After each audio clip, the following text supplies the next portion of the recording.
Since the October the 7th attacks by Hamas, Israeli pressure on Palestinian civilians in the occupied West Bank has risen sharply.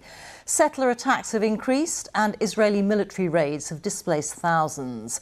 There's also been an acceleration in the building of Israeli settlements, which are illegal under international law. Our international editor, Jeremy Bowen, has spent time in the occupied West Bank and a warning that his report contains distressing images from the start. It took 10 days for Israel to release the body of Ordi Hadawin so he could be buried in Al-Khair, the village where he lived and where he was killed by a Jewish settler. On the 28th of July, Ordi filmed this video of a confrontation at the gates of the Jewish settlement right next to the village. Local people believed the digger was going to cut off their water and power. On another camera, the settler at the gate is Yinon Levy, already sanctioned by Britain and the EU for threatening Palestinians at gunpoint and destroying their property to force them off their land. Ordi's video is on the left. Levy raises his weapon, seems to take aim and fires. The shot hits Ordi. He drops his camera as he falls.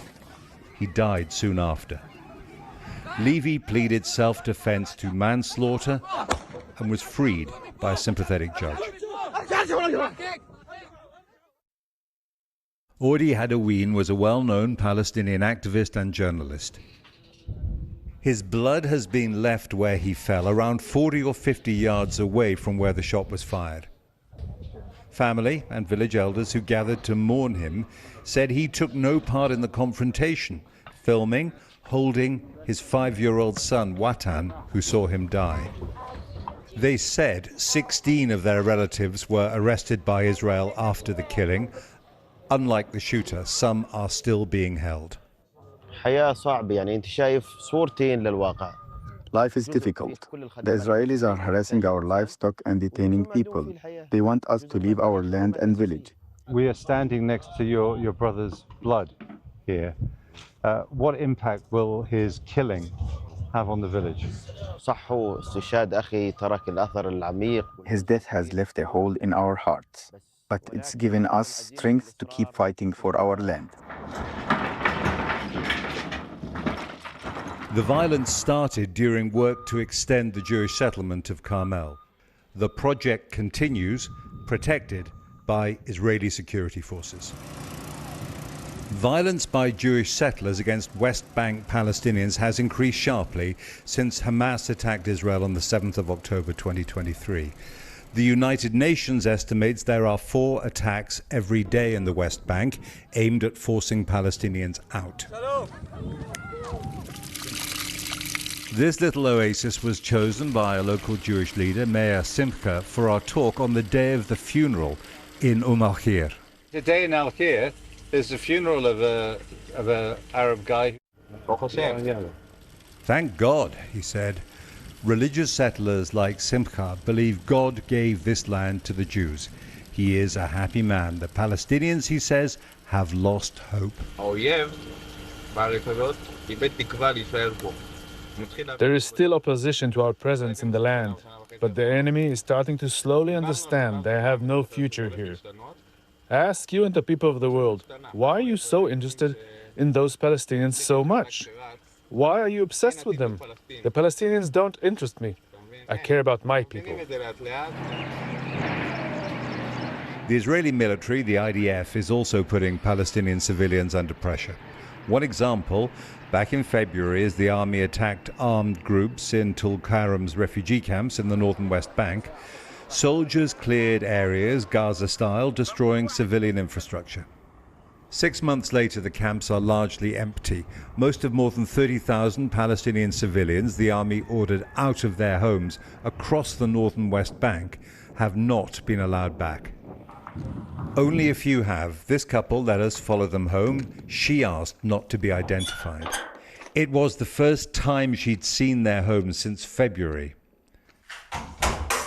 The house was burnt out. The TV and the fridge were gone. They believe all done by IDF soldiers who had controlled the area.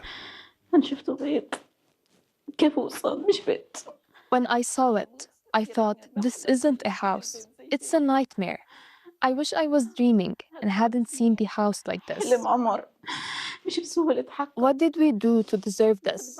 We are just civilians. Our dreams, our joys, our gatherings, everything was in this house. What am I supposed to tell my children when they come and see the house like this?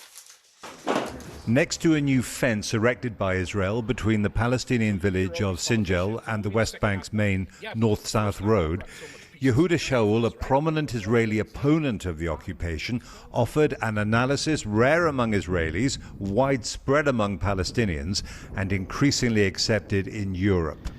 I think while we see a war of extermination in Gaza, in the West Bank we see a massive campaign by the state and the settlers in order to basically ethnically cleanse as much land of the West Bank from Palestinians. Of course, if Mr. Netanyahu was here, any of his supporters, they'd say, what a load of rubbish. This is about Israeli security against terrorism and attacks on Jews.